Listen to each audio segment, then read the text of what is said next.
강도의 개발과 정비. 고려의 그 전시수도 강도 말이죠. 강화경.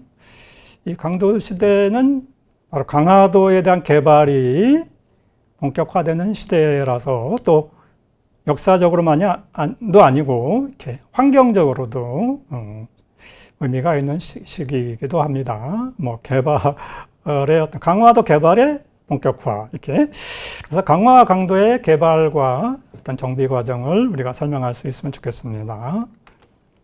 그리고 강화의 개발이 미친 경관이 어떻게 변화했는가 이런 것도 비교해 보면 좋을 것 같습니다. 만이산, 원래 마리산인데, 거기도 원래는 이제 바다 건너편이라고, 바다 건너편이거든요. 근데 이런 강도 시기도 거치고, 퇴적이 막 쌓여서 결국은 이제 육지가 돼버렸죠. 자, 강화도를 세계 최강의 몽골군이 이제 강도를 함락시키지 못하잖아요. 강화가 이게, 강화도가 여러분 가보시면 지금 강화군은 인천시 소속이잖아요. 조금 전에도 강화군이 원래 경기도 좀 소속됐었다가 인천시로 갈아탔는데요. 김포 쪽에 가보면 금방 이제 건너갈 것 같은데요. 지금이야 다리 강화대교도 있고 밑에 또 다리가 생겼죠. 근데 약간 이 강도를 함락을 못 시켰을까 의문을 제기한 사람들도 있는데 최강의 몽골군이 한번 그런 것도 생각해 볼 문제가 있죠. 전시수도 강도가 자리한 핵심 지역은 지금 강화의 어디일까요?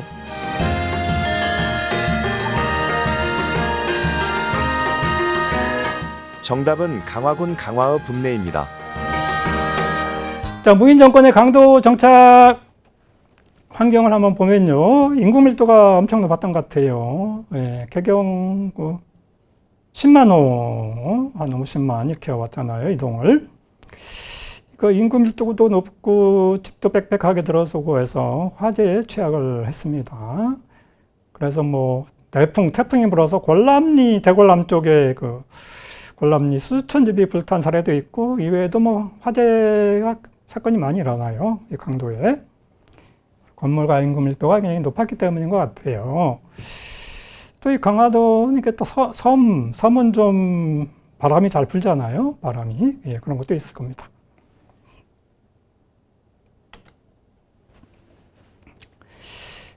자, 부인 정권은 이제 강도를 개경처럼 이제 만들려고 했습니다. 개경을 재현하려고 하는데 그게 쉬운 건 아니죠. 조세도 잘 거치지 않을 거고 그래서 재정 운영에 문제가 있기도 할 겁니다. 물론 이제 바닷길을 통해서 좋은 해운을 통해서 세금이 들어오긴 하지만 그게 금방 들어오는 거 아니잖아요. 또 그래서 식량난이 발생하기도 했고요. 그래서 해결책으로 간척 사업을 많이 해요. 또 개간 사업, 간척 이런 개발을 진행을 꽤 합니다. 그리고 이제 제방을 쌓아서 둔전을 운영하기도 하고요. 그러면서 이제 해안선이 이제 서서히 변화를 이제 하는 거죠. 그리고 해안에는 외성을 건설을 했습니다. 외성이 건설되느냐 아니냐에서 논란은 좀 있지만 건설된 건 분명한 것 같아요. 그리고 도성으로서의 중성은 좀 건설이 좀 늦어집니다. 중성도 건설되고 그래서 지금 중성 유적이 잘 남아 있습니다. 어떤 강도 시기를 거치면서 강화도의 이제 경관이 많이 이제 바뀌는 거죠. 강화도에도 궁궐이 개경처럼 이제 지어지려고 합니다. 지어지기는 하는데, 대내 본궐도 자리 잡아요. 강화도 읍내에 북쪽산이 있는데, 거기 이름도 송악산이라고 합니다. 이름을 개경처럼 송악산이라고 붙여서, 그 기슭에 건설을 대내를 했습니다. 그리고 최후의 집, 진양부는 견자산 기슭에 건설됐습니다. 강화도 읍내에 지금도 견자산이 있어요. 그리고 관부는 이제 본궐과 진양부에 이렇게 돼서 자리 잡고요. 종교시설도 개경거를 많이 재현한다고는 합니다. 태조왕건을 모시는 뭐 봉은사라든지 팔관의 법왕사라든지 등등 건립이 되고요. 또 유교도 뭐 태묘사직, 뭐 국자가 문묘도 뭐 재현이 되긴 해요. 근데 도교 좀 특이한 게 강화도에 맞게 뭐 종족산, 마리산, 좀 신성시되는 산, 종족산과 마리산에서 이제 초례, 도교, 별에 제사하는 거죠. 예, 초례를 지내기도 합니다. 자, 이 강화도는 뭐 기록이나 이런데 시 같은 데는 이제 강화도에 대해서 아주 칭찬이 그 당시니까 칭찬을 많이 했어요. 천참이라고도 나오고 뭐 하늘의 요새라든지 금성탕지 이런 식으로 금성이란 게 뭐 황금성일 수도 있고 철성일 수도 있는 거고 탕지 또 바다로 둘러싸여 있으니까요. 사방이 물로 둘러싸이고 곳곳에 또 높이 소선산이 많아요. 예. 그리고 조소간만이 차가 아주 심했습니다. 뻘이 깊고 연안이 험해요. 그러니까 조선시대와도 또 다르고 오늘날 강화 이쪽 일대와도 많이 달라요. 개발을 거치면서 이제 뻘도 많이 사라지고 막 그런 거죠. 근데 이 당시는 굉장히 이제 험했어요. 그래서 배가 정박할 만한 곳이 많지 않았습니다. 예. 그러니까 뭐 설사 몽골군이 해군을 동원한다고 하더라도 정박할 만한 곳이 이제 많지 않은 거예요. 이렇게 어떤 난공불락의 요새라고 보시면 됩니다. 사실은. 자, 강화의 나루와 교통의 요충지를 한번 볼까요? 뭐 기록에서 보면 북쪽의 제포, 동쪽의 갑곳이 가장 그 요충지입니다. 교통에. 제포는 바로 이제 승천포에서 넘어온 곳이죠. 제포로 상륙을 했죠. 그래서 이 제포는 사신들이 주로 이용하는 코스예요. 승천부 제포는 몽골과의 그 협상 창구이기도 하고. 그다음에 동쪽의 갑곳은 대부분 사람들이 주로 이용하는 코스입니다. 갑곳, 조강. 한강과 임진강이 만나면 조강이라고 하잖아요. 조강이라든지 여마, 김포 사이에 흐르는 강을 여마라고 해요. 짠강, 짠물, 거기로 연결되는 코스입니다. 갑곳은 갑곳나루. 갑곳 조선시대는 그 성곽이 쌓이면서 조선시대는 이제 갑곳돈대로 또 유명하죠. 갑곳돈대. 여러 돈대 중에 하나 있습니다. 갑곳돈대 조선시대. 자, 강화도의 이제 군사력이 이제 집중되어 있는 거죠. 정예병력은 강화도에 주둔하고 있습니다. 뭐, 무신정권을 지키는 사병인 도방 마별초는 물론이고, 또 삼별초, 최후가 만든 조직한 삼별초, 뭐 삼별초는 뭐 공병의 성격도 있고 사병의 성격도 있다고도 하죠. 이런 정예가 강화도를 지키고 있고, 또 강화 해안은 수군이 방어하며 수군이 특히 수군이 나중에 최후의 아들인 최왕이 이제 해군을 많이 양성합니다. 그래서 수로의 요충지에 함선을 배치를 해요. 나중에 뭐 삼별초가 진도로 내려갈 때 뭐 천척의 배가 떴다고 하잖아요. 천척의 배가. 예. 그만큼 이제 수군력이 막강한 것이죠. 그리고 동쪽 해안에는 이제 성곽을 쌓아서 동쪽 연안 말이죠. 여기 외성을 쌓아서 방어를 해서 군사적으로 굉장히 철통 방어를 하고 있었습니다. 자, 몽골군은 이제 몽골이 세계를 정복하는 과정에서 고려 쪽은 그렇게 이제 중요한 곳은 아닌 거죠, 사실은. 몽골의 이제 중요한 목표는 남성 쪽이고, 고려가 남성하고 연합하지 않을까, 이런 우려도 하고 있고, 그렇죠. 그래서 몽골은 고려에 대해서는 뭐 3만 명 미만 정도로 운영한 것 같아요, 병력을. 5천에서 한 3만 정도.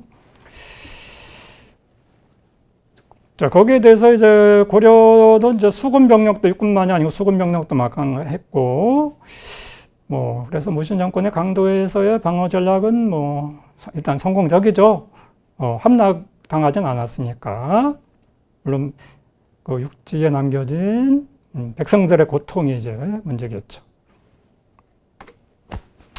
자, 대동여지 속에 이제 강화도의 모습이고요. 오른쪽에는 강화도 읍내 모습을 사진 쓴 거예요.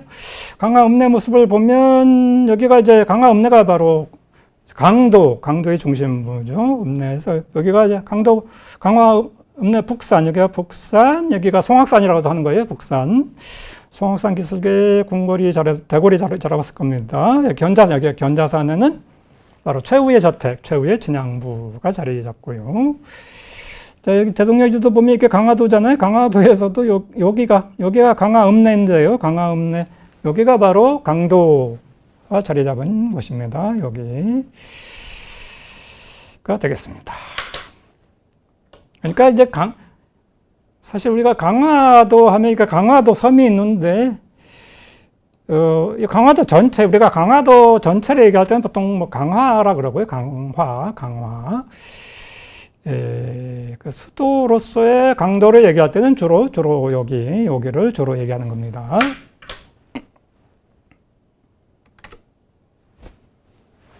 자, 견자산에서 본 강화 모습에 여기가 이쪽이 견자산이고요. 제가 이 견자산에 올라서 강화 읍내 모습을 보고 있습니다. 여기가 이제 강도시대 여기 핵심 지역이겠죠. 여기에 인구 밀도가 높았겠죠. 그리고 이제 오른쪽 지도는 이제 강화 중성의 모습이에요. 강화 중성. 여기서 발굴이 많이 진행돼서 윤곽은 다 드러나고 있습니다. 강화 중성의 윤곽은 이렇게 여기가 이제 북산, 송악산 일대고요. 송악산 일대가 여기 이 송악산 북산 일대를 지나면서 여기가 저수지, 국화저수지라고 있고요. 국화저수지, 남산 거치면서 여기 뭐 대문이 고개를 지나고 그래서 동쪽으로 빠지는 이런 중성. 근데 이제 여기가 해안인데 여기 염하가 흐르고 이쪽 동쪽이 요 끝이잖아요. 근데 요걸 동쪽을 잇는 이쪽 외성 라인이 되는 것인데 거기가 성곽이 있느냐 없느냐 논란이 있는 거죠. 그게 아직 확인되지 않고 있어서 말이죠. 근데 기록에는 해변의 성곽이 기록에 나와요. 이규보나 이런 기록에 보면 해변에 이제 성을 보러 가자 이렇게 해변의 성이 분명 나오기 때문에 여기 외성이 분명 있었을 거예요. 해안선 따라서 외성이 이렇게 존재하면서 중성과 더불어 만나는 부분이 더불어서 이제 도성이 되겠죠. 근데 왜 안 나올까? 이런 거는 이제 해안선이 변한 거죠. 조선시대 거치고 막 지금 근래도 뭐 얼마나 많이 강화도가 간척 사업이 많이 됐습니까? 그러니까 이때 해안선하고 뭐 조선 지금의 해안선하고는 엄청 차이가 나는 거죠. 자, 강화도 중성 유적이에요. 강화도 유적, 강화도 시대의 가장 분명한 유적은 이제 중성입니다. 도성인 중성.